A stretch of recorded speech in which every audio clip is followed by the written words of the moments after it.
Hey everyone, it's Jonathan, and welcome to a very special episode. This will be a bit different from our usual movie discussions. Today I'm joined by the director of Disney's A Goofy Movie, Kevin Lima, as well as Eric Kimelton and Christopher Ninness, the directors of a brand new documentary coming to Disney Plus on April 7th, Not Just a Goof, which chronicles the making of a Goofy movie. Not Just a Goof covers everything it took to bring a Goofy movie to the big screen, along with a ton of really cool behind-the-scenes footage and brand new animation, and continues past the release to talk about its initial reception, its failure to impress critics and the time it took to find its audience, to its status as now basically a beloved classic, one of the underrated favorites of Disney's library. If you're a fan of a Goofy movie, you definitely need to make sure you check out Not Just a Goof on April 7th on Disney+. Thank you so much to Kevin for reaching out to me to do this interview, and thanks to Kevin, Chris, and Eric for letting me watch Not Just a Goof early, and for joining me for this really fun conversation. So I guess to start, can we have everybody introduce themselves and what their role is with this movie? We'll start with Kevin. I am Kevin Lima, and I am the director of a Goofy movie 30 long years ago. And I'm just coming along for the ride. How about Eric? I am Eric Kimelton, and I'm one of the co-directors of Not Just a Goof, which is not even 1 year old. And Christopher? I'm Christopher Ninness. I'm the other co-director of Not Just a Goof. So how did this project come to be? Like what was the inspiration for this? Well, Eric and I are obsessed with documentaries and specifically Disney documentaries. We love getting a glimpse behind the curtain of how those movies are made. They're some of the most iconic films of our lives, Lion King, Beauty and the Beast, Tarzan. These are the films we grew up with and we love. And so films like Waking Sleeping Beauty or the Howard Ashman documentary, or even, Light and Magic or The Imagineering Story. Those films, we're just obsessed with them. And back in 2020, Eric and I watched Into the Unknown, the making of Frozen 2. And we kind of looked at each other. It's a really great documentary, by the way. And we kind of looked at each other and we said, man, we wish this existed for a Goofy movie, our favorite Disney film of all time. And we kind of looked at each other and said, well, maybe we could do it. And the earlier thought process was maybe it's like a YouTube thing, and maybe we could get Kevin to go on camera and just talk about the fandom, and maybe the movie would be completely about the fandom. But there was this real sense of direction that we just wanted to make a love letter about a Goofy movie. Yeah. So you guys started this on your own, but it is now being released on Disney Plus. How did that come about? Sweat. Yeah, a long journey. As Chris said, we started with the conception of this film back in 2020. We had day jobs, if you will, and we were doing this on the weekends and at night, and like every, waking minute that we weren't like actually working.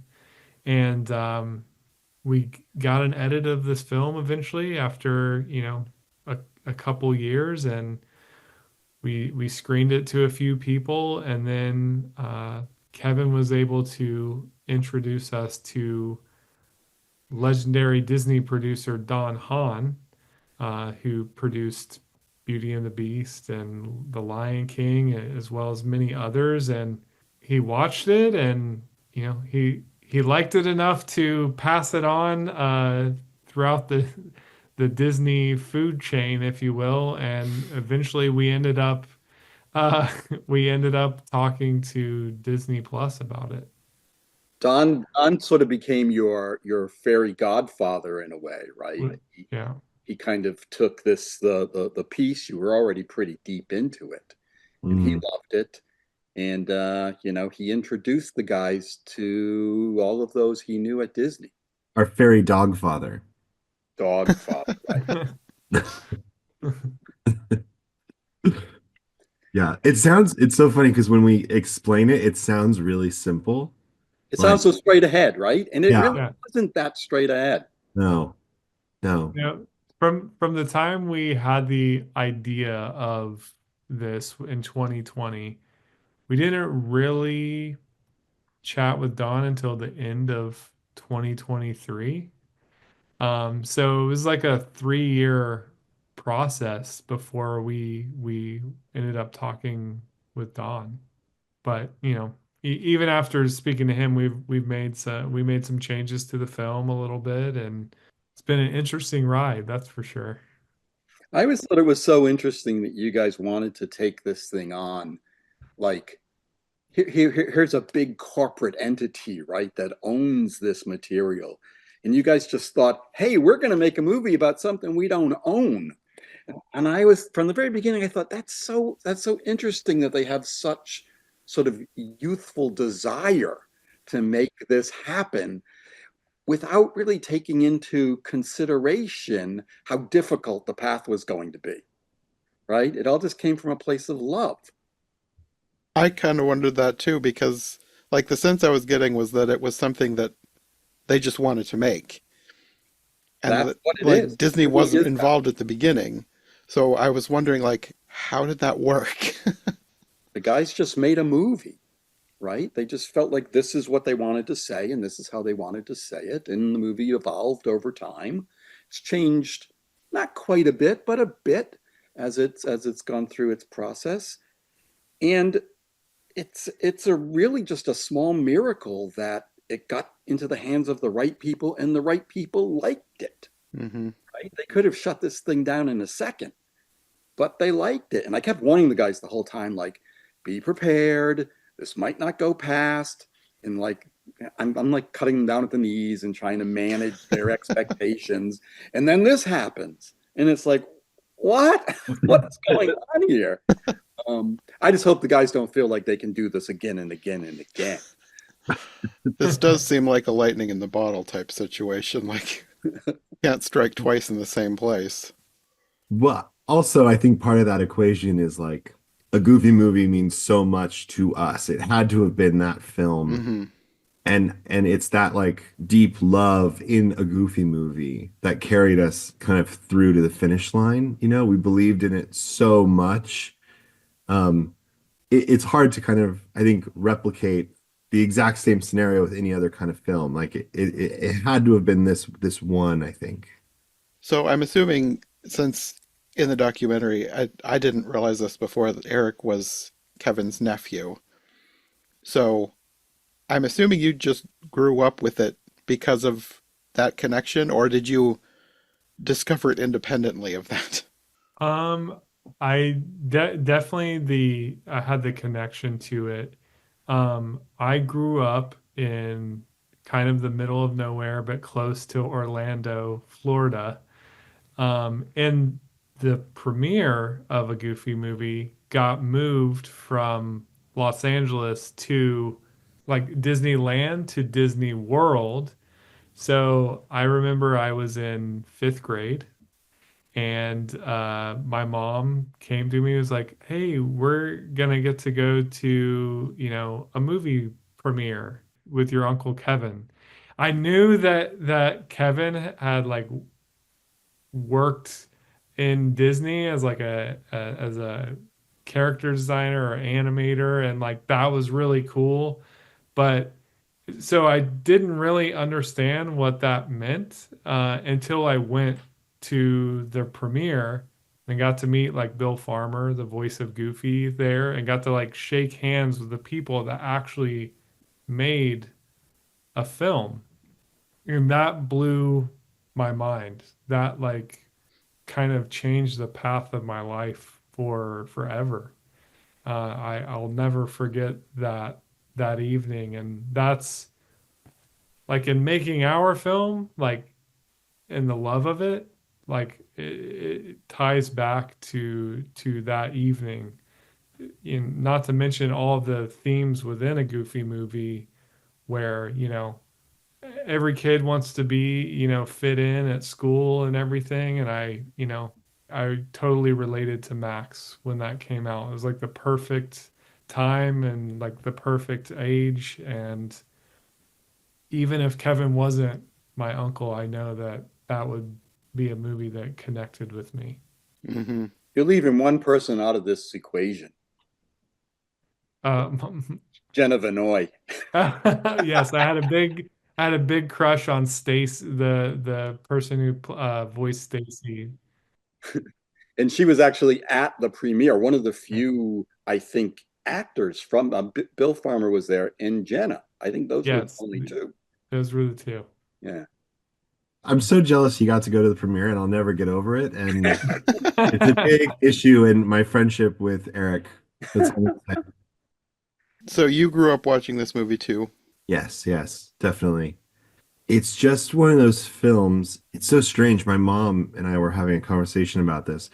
I literally watched this movie every day for like a year and a half to 2 years. I mean, it was such a in a like this like very very surreal time in my life, and I was about 5 at the time, and it's I think hard for a 5-year-old to kind of understand what their feelings and why. Um, but it deeply affected me. This movie, there's a handful of movies from my childhood, and they all deal with father-son relationships, and it definitely speaks to who I was as a kid and what I was longing for.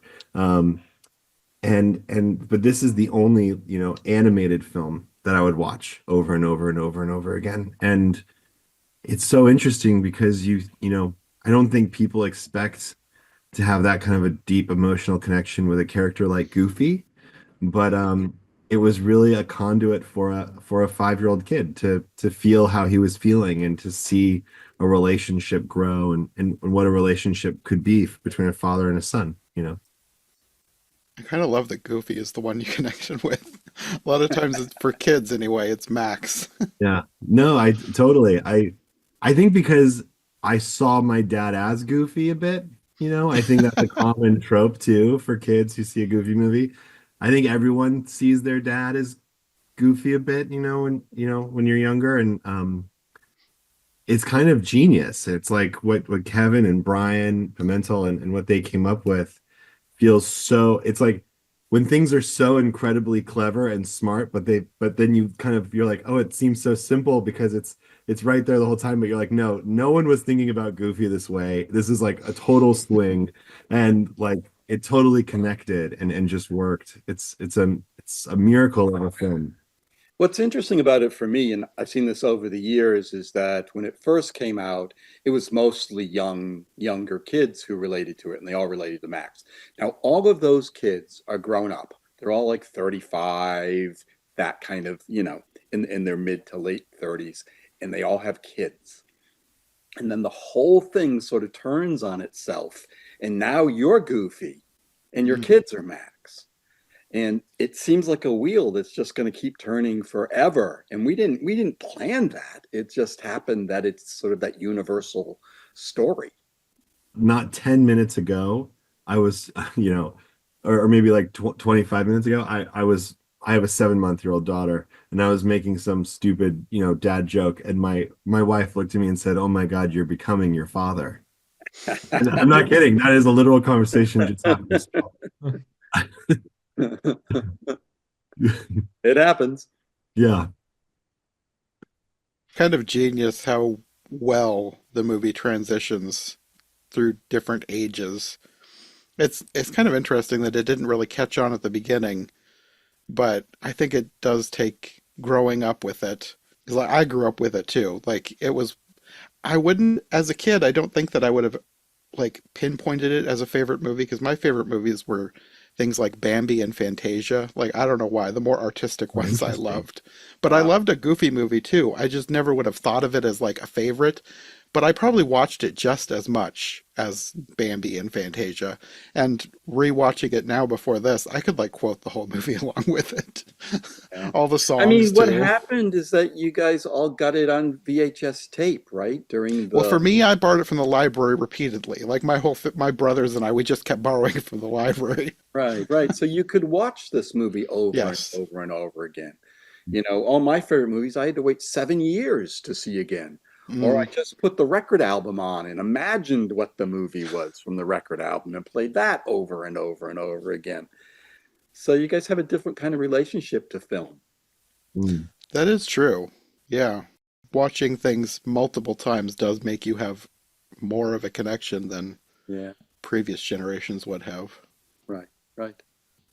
Would Disney release the films like Jungle Book would just get a theatrical release like every 7 years or 8 years? Like, Yeah, there's like a 7 year cycle of films, and every film was kind of on that cycle.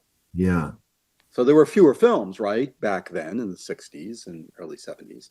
So it was a different kind of, release. But I saw Jungle Book when it first came out, and then I saw Jungle Book again 7 years later, but had been listening to the record album the whole time. So I could like go to the movie and sing I Want to Be Like You because I had listened to the album. I didn't know the dialogue, but I knew the songs. I just love the idea of you getting out of the theater of Jungle Book and being like, man, I cannot wait to see that again in 7 years. I wasn't aware of that, but That would be hard because, like, I think that ended probably around the time when I was a little kid because that wasn't something that I was ever aware of growing up. yeah, My family didn't really go to the movies until about the time I was becoming a teenager. So we just borrowed things from the library. So the library is how I saw everything. right. And it wasn't until years later that I heard about like the 7 year window when everything would come out of the Disney vault every 7 years, which Yeah. is kind of genius, but also it would be frustrating if you really loved a movie and wanted to see it again. Yeah. And then if you missed it, right? Like, and you went to buy like one of the VHS tapes that someone had hoarded, it was like ridiculously expensive because you knew you couldn't get it for another 7 years. My mom always bought VHS tapes based on price. It was like, what's on sale? This, And that's probably why you got a Goofy movie, because the uh, Goofy movie was actually cheaper, with a cheaper price point than, let's say, The Lion King, right? yeah, yeah, They were just selling through those things as quickly as possible, make as much dough as we can. But it paid off in the long run because look at the movie now. yeah. Well, I was going to ask, in the documentary, there's a part where Kevin gives you guys this big container of tapes that he had made while making the movie, like all the archival footage. And I was thinking to myself, there's got to be so much stuff on those tapes that would never make it into a movie like this. Was there anything that you wish you could have included? Because I'm sure there was a ton of footage on there that wouldn't fit. Yes, Chris tried to include Again and again and again. it. Yeah, there was well, first of all, there's tons of stuff that didn't make it into the movie, obviously, but and some of it is like if you're not, I mean, there's some stuff that's so detailed that if you're really not in on like what's happening in the room, it would be like watching paint dry. It's like 3 4 hour long, like the camera's on a tripod and there's like an art meeting in French. It's like Oh, hard to yeah. like, you know, get that into the documentary. Hmm. But there was one number. So we have a section in the film where we go through some old demos of the film. Songs that were cut from a Goofy movie or they evolved into something completely different, right? And there was a song that Pete was going to sing to Goofy. And it's kind of this fantastical dream sequence, but we found it on the tapes. It was boarded. It got farther than the other demos, really. And Hmm. I showed it to Eric. It was a long number. It's got to be like 4.5 minutes long. Yeah. And Eric says, "This is too long. We got to cut this way down." And I go, "No, you're wrong. Like you're just wrong. People are going to want to see this. It's crazy. you watch it and there's like Goofy and then there's like an alien xenomorph in the same shot, and you're like, this is so wild. Like, I can't wait for people to see this. And then I go, Eric, you're wrong. I'm gonna get another opinion. So then I show it to our producer, Scott, and Scott says, this is kind of long, Chris. Like you should probably consider cutting this down. I go, no, you're wrong. Kevin's on my side. I'm gonna show Kevin. And we show Kevin, and I'll never forget his response. There was a little pause. He's thinking about how to, be very polite and kind and but critique this. And he says, Chris, we cut this for a reason. And it was in that moment where I was like, okay, fine, we'll cut this down to about 10 seconds or so. But that didn't make it. Well, one of the things you guys got from that box were screenings. So we would have a screening and on film, and then we would transfer it all to tape. So you had like maybe three full screenings of the movie as it evolved over time. Yeah. Yeah. And there's lots of avenues that we went down that just didn't feel right. Or there was one, I remember one section where we felt like maybe we were being too misogynistic with one of the characters. So we redid all of that. But you guys had all of that. Plus, you had all of me for the entire movie. Like, and there are these sections where I sort of speak right to the camera. I'm talking to the animators in France. And you have the whole movie of me doing Yeah. that. So there's another, like, I don't know, 30 hours of me sort of talking directly to the camera, because that was the only way I could communicate with my team. There was no Zoom, there was no internet. We had to find other ways to communicate across the Atlantic Ocean, right? They were in France. I was in Los Angeles. We're one of the few people, Eric and I are some of the few people who have seen the movie with all of Chad's stuff in it still, Matthew Chad, Lawrence and yeah, who was it was Joey Lauren. Lawrence. Joey Lawrence, and Yeah. he was a character who was vying for Roxanne's attention. Was he the one who was like leaning over her seat Yeah. at the beginning? Yes. Okay. He's been reduced to, I think, two scenes. Yeah, very small. Yeah. Yeah. To two scenes. He's in the beginning in After Today, and then he's again in Stand Out. It's probably a long shot, but not that it's important, but that would be really cool if we could see some of those deleted scenes. Would Disney Plus be interested in doing some more, not necessarily a documentary, but like a compilation of like some deleted scenes as like some extras? Because they do have extras on movies sometimes. I don't know if they have any plans for something like that or not. I don't know. I mean, that hasn't come up in conversation with Disney Plus, has it? No. I wouldn't say like Disney wouldn't ever do it. I don't know. Anything's possible. But I think it's so one thing we learned making our documentary is it's so much more complicated than you think it is to bring some of these things into a documentary. Rights issues, voice Mhm. actors, Licensing, Yeah. music, licensing. yeah. It's a big, I wish it was as simple as like, here's a QuickTime ProRes file. Let's upload it to Disney Plus. But there's so much that goes into this stuff that probably makes that slightly more complicated than you think it would be. Probably more complicated than it should be. But I don't know, maybe. I mean, I never thought we'd see it, so you may see it someday. Who knows? That would be cool. Let's first see how well Not Just a Goof does. Yeah. Because if it gets eyeballs and people watch, it opens up a lot of possibilities. Yeah. But if nobody watches, right, then it just disappears like so many other things in our world. Yeah. Besides like the deleted scenes and things, was there anything that you found in the box of historical treasures that like really stood out or surprised you? I would, it's in our film, but there's a whole live action reference for Eye to Eye.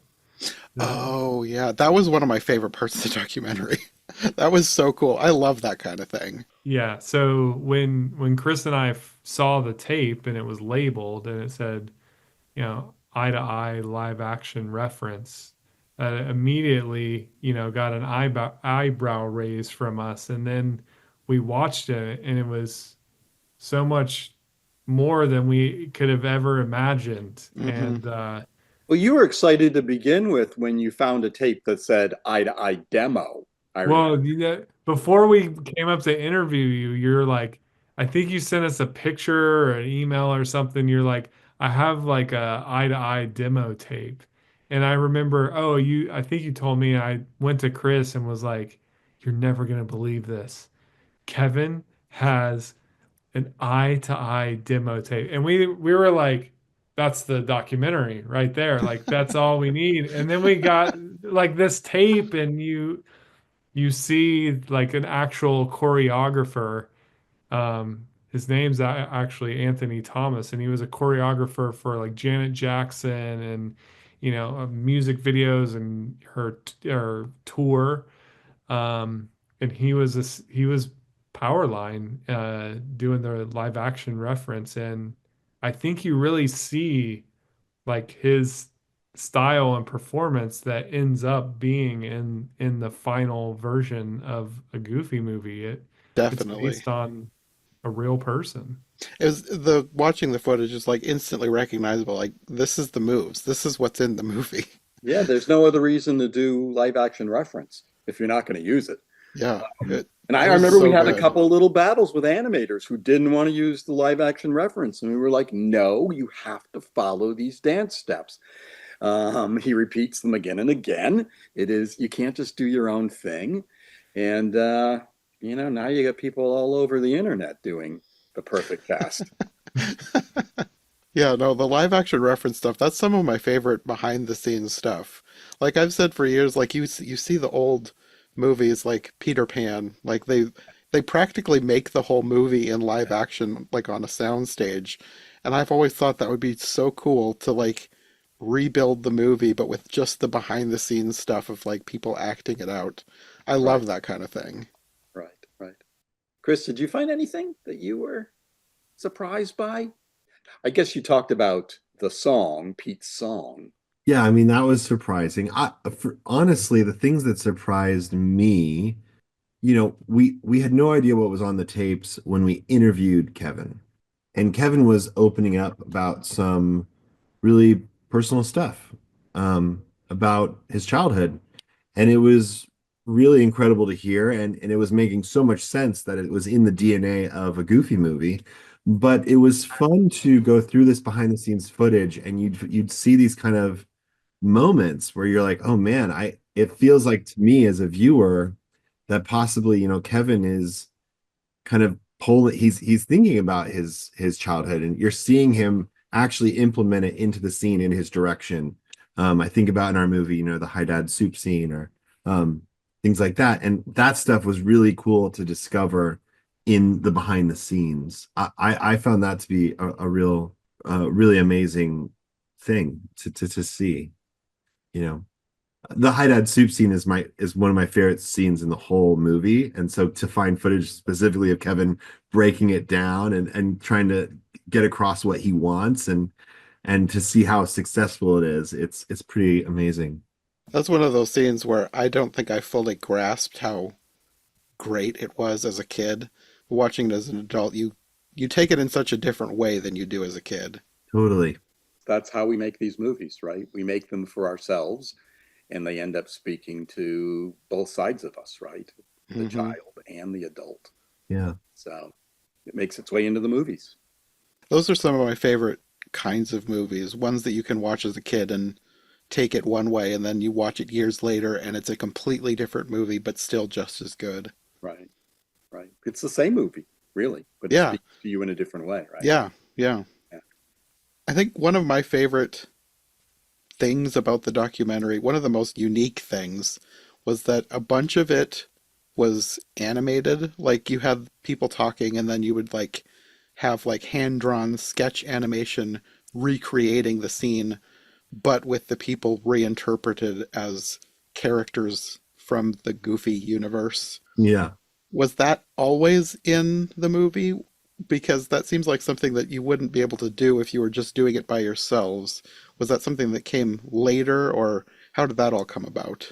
Well, we knew we wanted, once we really had like a rough edit of the film, there was certain sections of from like the interviews that we did with, the various folks that worked on a Goofy movie that we didn't have footage of that from all the historical treasures. Mhm. But we wanted to expand on those stories.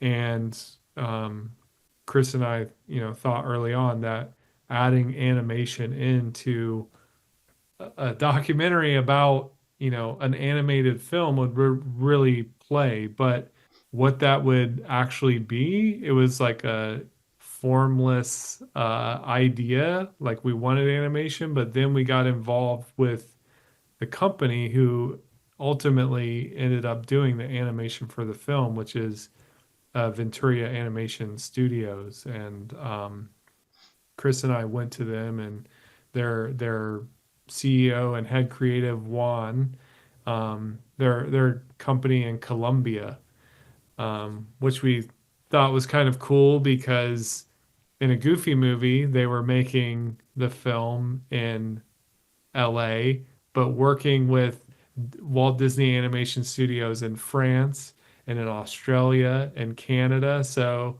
when we found this company that really loves 2D animation and like really knows the history of it that was in Colombia, it was kind of like we were working in the same way that they did on a Goofy movie. It was actually Juan and his team's idea to make the characters or the people speaking turn them into the dog versions of themselves, like from a Goofy movie. And as soon as we saw it, we were like, yes, that absolutely, we have to move forward with that. It was kind of a genius touch. It was fun too because you get you can like connect Juan to Kevin and be like, is this? And there were some early kind of conversations where we'd show designs to Kevin and Juan would get to ask a couple questions, and we kind of bounce back and forth and you can kind of like, no one knows these designs and the Goofy verse of a Goofy movie better than the man who directed it. So it was fun to kind of bring those worlds together a little bit. Well, on the topic of design, I do have one question because like one of the most memorable parts of all of those scenes was the caricature of Jeffrey Katzenberg. Hmm. And I was like, I don't know if this is on purpose or not, but I'm getting like Mr. Huff vibes from The Incredibles. Another Wallace Shawn voice. He's the principal in a Goofy movie, Right, voiced right. Mr. Huff in Incredibles. And I was like, is this intentional or is it kind of just kind of happened? I would say that maybe they're all based on a similar person in our I lives. wondered that. so, I mean, it's actually kind of funny that it ended up that way. And that was one of the designs that sort of went through a little metamorphosis because we watched the movie and Brenda Chapman, who is my wife, she was watching the movie with us and she said, Jeffrey's got to be smaller. He's got to be shorter. And then we get the design back and it'd be like, no, shorter. I think Brenda was the one. Yeah, she was like just peeking over the frame. Like that's how. And what's cool is Brenda. Brenda has a book. She worked in animation back in the '90s, at Disney specifically, and when this movie took place, and she was showing us drawings of Jeffrey Like and caricatures, like yeah, cartoons. and she was using them as examples. She's like, "Do you see? Like this is like not only is it it's kind of funny and charming in a way, but it's also like very meta because this is how he would have been drawn by the animators at Disney Animation Studios at that time, which is kind of cool. It's a very fun touch, and I'm so glad she spoke up about that. It's so great. Very funny. I can't wait to get that phone call from Jeffrey Katzenberg after the movie releases. I was wondering what he I might think hope he about likes it. it. I really do hope he gets it. Yeah. I was kind of surprised that it was him who made the suggestion to have it be more emotional. Because, like, I mean, obviously, I don't know Jeffrey Katzenberg, but I've heard stories, and Yeah. he doesn't seem like somebody that I would personally would enjoy working for. I I just it I'd never even thought that, like, because that's like one of the most genius things about this movie is how emotional they decided to take Goofy. Right. And I was just like, when that came up in the documentary, I was like, wait, that was from him? I think he always looked for what is the audience's connection to this movie. Mm, And so he pushed us towards that. And part of making Goofy, bringing in the idea of maybe a famous actor could play Goofy was about that as well. As like, how do you relate to him as a man when he has this voice? There's a father or son story going on here. So I think that was partly him trying to search for how do you make this thing relatable. I mean, luckily we were able to steer him away from that very bad choice, but he also got us to dig deeper, to keep digging deeper. And that's one of the things that he's, I mean, actually wonderful about. It's maddening at times, but he does have good intention. I got that sense. Yeah. He still seemed like the kind of person, like I've had worse bosses. So he, Oh, no, you haven't. But I think, but I think that's what sort of great about him is that you had to always like listen to what he was trying to get at and never use his actual suggestion. Right? Because what he's trying to say is something that's important. mm-hmm. He doesn't really always have the facility to give you the right idea on how to execute. So it was continually about, okay, what does he mean? Why is he bringing this up? Yeah. It's also important to note too that while we have some fun with the Jeffrey Katzenberg character in our film, I do think, he has kind of a hero's journey in our film, and you realize how influential and important he is to the success of a Goofy movie. And he is one of the heroes, I think, of our film. And I know there's like a legend around Jeffrey Katzenberg that goes around, but like it really that's something that I learned from this project just by interviewing people. It's like, yeah, he asks a lot of people. He asks a lot of them, but it was always coming from a place to service the story. And that's kind of an amazing thing because I don't think, creatives high up all the time want to service the story. And that's a pretty unique, amazing thing. So, he hasn't seen the movie yet that I know of, but I hope that he gets to the end and he understands that he is definitely a part of our love letter. Like we, we're so thankful for him as well. Yeah, that's probably the most surprising thing about it to me because I didn't realize how influential he was on this. He also had a mission, right? He was trying to, feature animation was getting much more expensive. He was trying to figure out, is there another way? Mm-hmm. Is there another way to make these movies and still have them be of a certain quality? Yeah. And so he was, he was determined to make that work. It's something that I kind of wish that people would think about today because I've had this conversation with some of my other friends who love animation. Yeah. It's like the budgets always seem to like balloon out of control, but you get movies from countries around the world with much smaller budgets and they're just as good, sometimes better than what Disney can do. Right. And I'm like, can't Disney figure something like that out? I don't know if they can because those movies are made by a small group of people who have a real story, a personal story to tell. We were lucky with a Goofy movie. We got to do that, right? I get to go on a personal journey on Disney's dime.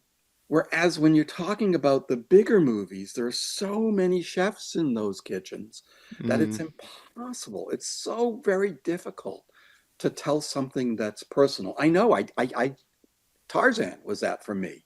I had to figure out how to hold on to something that was intimate while you're getting bombarded from all sides. And I got lucky with that movie because most of them are off doing the Lion King stage show. So they were, part of their brain was over doing something else. But I think it's very, very difficult to hold on to a personal vision Hmm. in a large corporation. I feel like I've been noticing that more and more in recent years. Like, like I'm not one of the people who thinks that Disney is making garbage right now, but I can tell that, well, like you kind of said, too many cooks in the kitchen. Like there's too many people who want to say, and I think it does help, especially in a project like a Goofy movie where it's a smaller group of people trying to tell the best story they can. Right. Far fewer eyeballs on a Goofy movie when it was being made. And Yeah. often we thought, are we really going to get away with this? Are they going to let us put this in the movie? This isn't going to be in the movie. There's no way. And then you'd have it in the movie and we'd be like, wow, we're really getting away with something. Disney probably would never show that much midriff on a backup dancer now. Well, when you see, it's funny because when you see a Goofy movie now on Disney Plus, they've altered some scenes. Yeah. Oh, They've they actually, have? when Goofy comes into the woman's dressing room and she screams and covers herself up with a little towel, they put like panties on her. So they've done certain things to the movie which are kind of like, really? That's where you're putting your emphasis? I can't wait to see what they do to the new added Wolf of Wall Street on Disney Plus. I'm positive they're not doing anything to Honora on Disney Plus. You'd have a 10-minute short if you had to cut that down. Anyway, we digress. I guess it's been too long since I've watched it on VHS, so I didn't notice the Right, changes. right. Well, I also had, this isn't technically related to a Goofy movie, but Kevin, when I was doing my research, I realized, like, obviously we know a lot of the most recent movies that you've done, Tarzan, Enchanted, Yeah. but you were at least had a hand in a whole bunch of movies that I grew up with, including one of my other childhood favorites, A Chipmunk Adventure. Really? That was another movie I just borrowed from the library all the time. I Wow. loved that movie. I animated on The Girls of Rock and Roll. I love that song. Glenn Keane was at the studio, so he animated on The Chipmunk Adventure. And I got to work in his unit there. And ultimately, that's how I ended up at Disney. Okay. That's really cool that that's what led you there. Yeah, I had applied, and I went to CalArts in the year that I graduated. The Black Cauldron was released, and they hired no one. So I had to figure out a life path because we were all convinced that's where we're going. And so a Chipmunk Adventure is one of the things I worked on and ended up getting back into the studio that way. Well, I don't know if this is something you'd be allowed to talk about, but is there anything coming up that you're working on that we can look forward to seeing from you in the future? I'm always trying to get something started. I have that kind of grit and I've been going and going and going and going. There's a couple of things that I'm working on something with Brenda right now. We're writing a script that hopefully will get produced. I just keep trying. I wrote an autobiographical script that my agents are out with, so maybe something will happen with that Hmm. about how creativity can help a kid gain control in a world out of control, which again relates to my childhood. Um, but yeah, there's a lot going on, and I keep at it. Guys, you guys have things other than your full-time jobs. I mean, you're still working. Yeah. We're just, I think we're excited to like take a break, and we're both married, and like I think our wives would like us to just be present maybe and in the moment. But we're always working on stuff and figuring out what the next move is, and it's just I think it's in our DNA, and it's like we want to try to grow as filmmakers, so you want to try to outdo the last thing, right? It's like, well, what's the next thing that'll help me become a better filmmaker? What will help us? What's another impossible thing that we should strive for? That's what we're always looking for. So yeah. Yeah, these guys, I mean, I don't know if you guys, if you know this, I don't think it's in the documentary, but they're both in the film business. Mhm. So they are pursuing their their dreams. And, I think that you even met on one of my movies, didn't you? Yes, we did. Yeah, I went to film school with a friend whose dad wrote Enchanted, and we met at film school, became friends, and he got a call from Eric that said, "Will you come intern for Kevin?" And obviously, he knew who you were, and I think my friend Keenan said, "Can my friend Chris come?" And I think Kevin or Eric was just like, "Yeah, sure," More the merrier. Yeah, bring him. And I walked in and met Eric, and there's like a big, giant, Goofy movie poster on the wall. And what's funny is we walked in and Eric said, "Don't worry, Kevin's not here. Here's a stack of scripts to read. You do like coverage. It's like a book report or something on these scripts." And Kevin was not supposed to be in there, and I kind of felt like a sense of relief because I was like, "Okay, I'm not in the right headspace to like meet Kevin right now." And then all of a sudden they're like, "Oh, Kevin's coming to the office. He'll be here in just a minute." And I was like, oh no.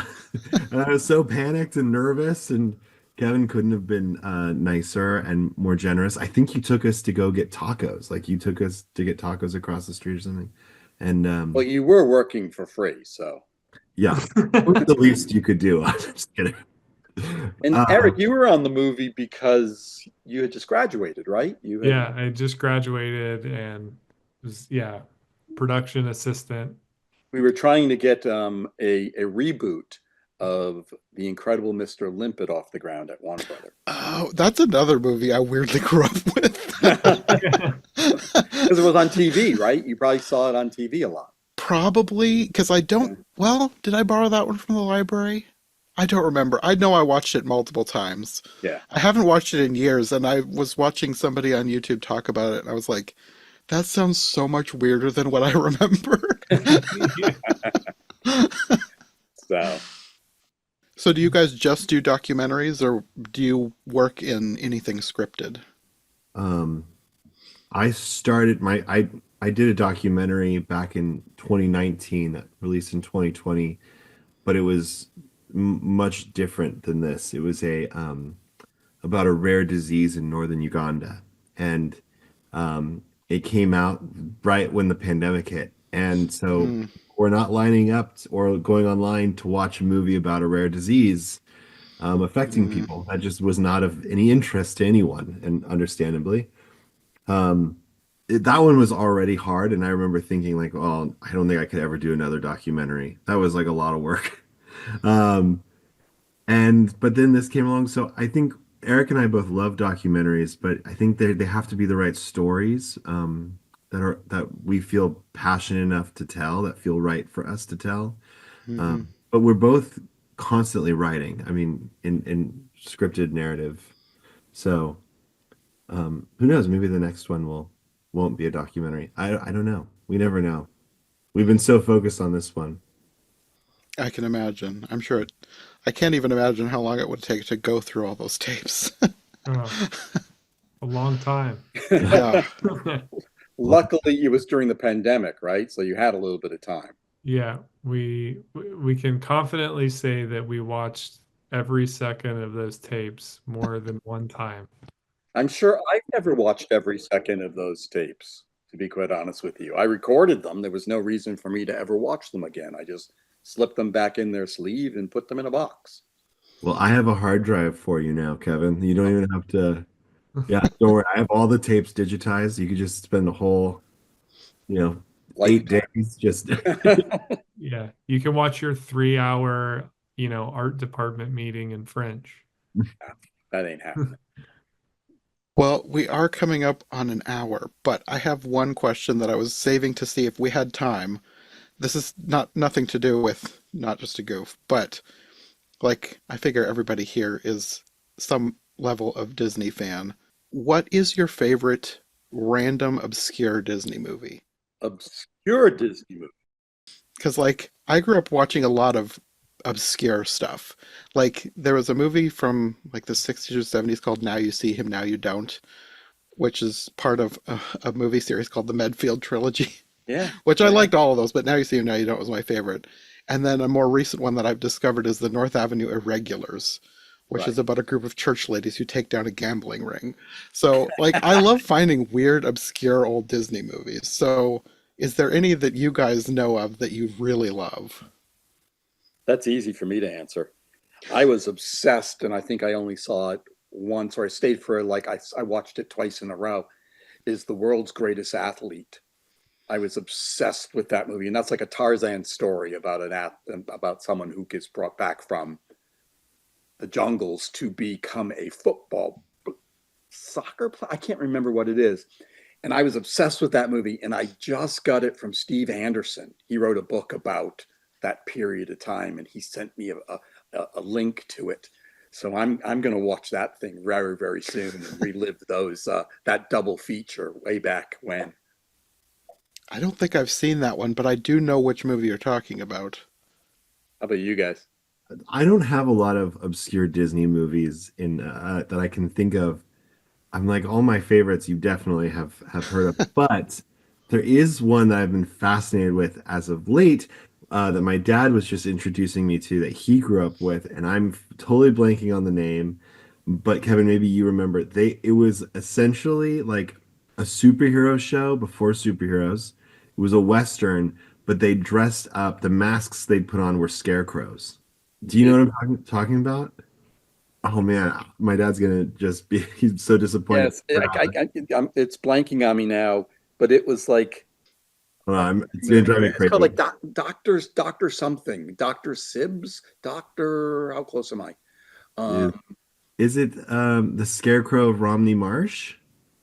Oh man, I can't remember, but that is like my dad was showing me, and I was like, wow, this is pretty fun. I like can't believe I've never heard of this. So that would be my answer. If you can find out what I'm talking about, I've because never heard of that one.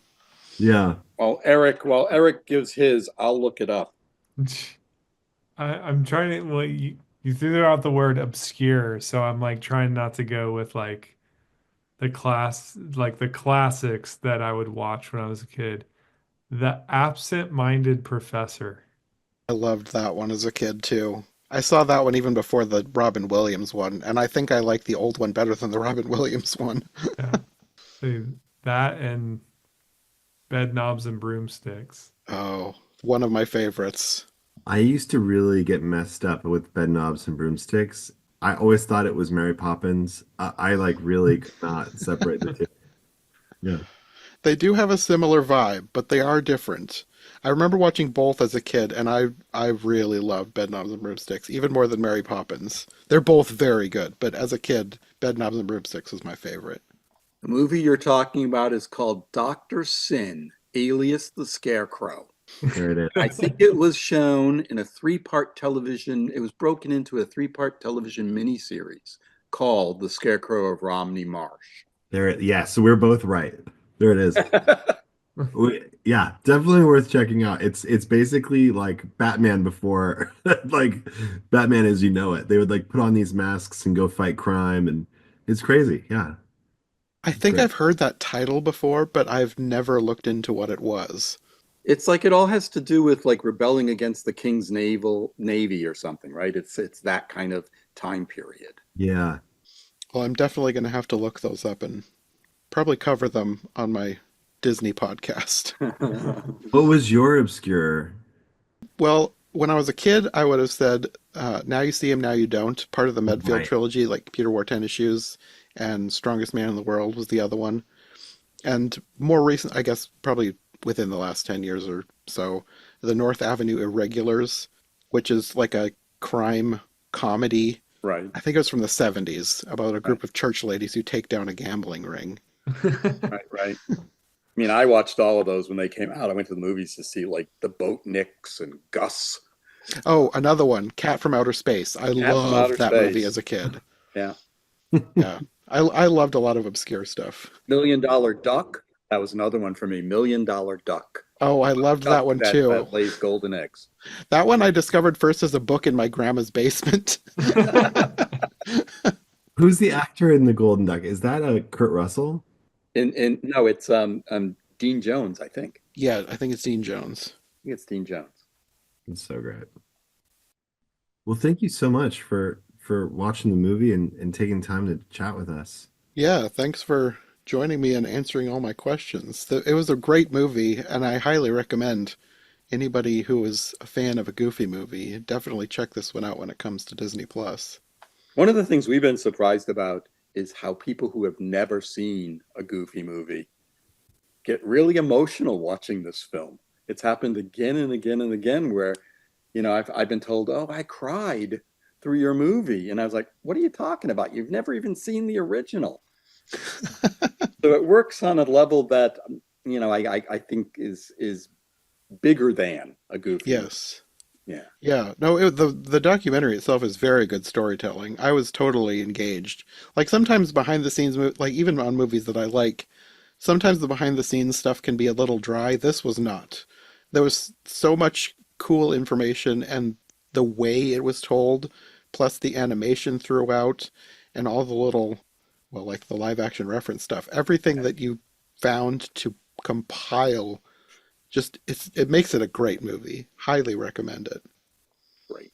Thank Great. you. You guys did a really, really wonderful job. They gave me a gift.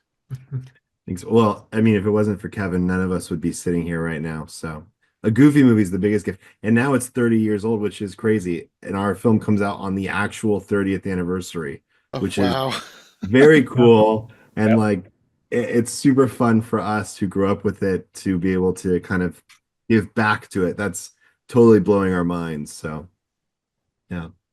Right now. Well, I guess in the meantime, before it comes out or after, if people want to find you online, how can they find each of you? Kevin? And boy, you're going to ask me to remember all these things. I can never remember all my. I think I'm on X at Goofeeder. Like Goofy movie director, but it's DIR, right? Yes. I don't ask me. I'm not going to have the answers for you. What about you guys? Eric? I mean, for the film, we're at usually on the most on Instagram, and it's at Goofy Doc Film.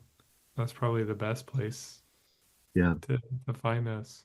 We You can try probably to, connect to all of us from there, right? yeah.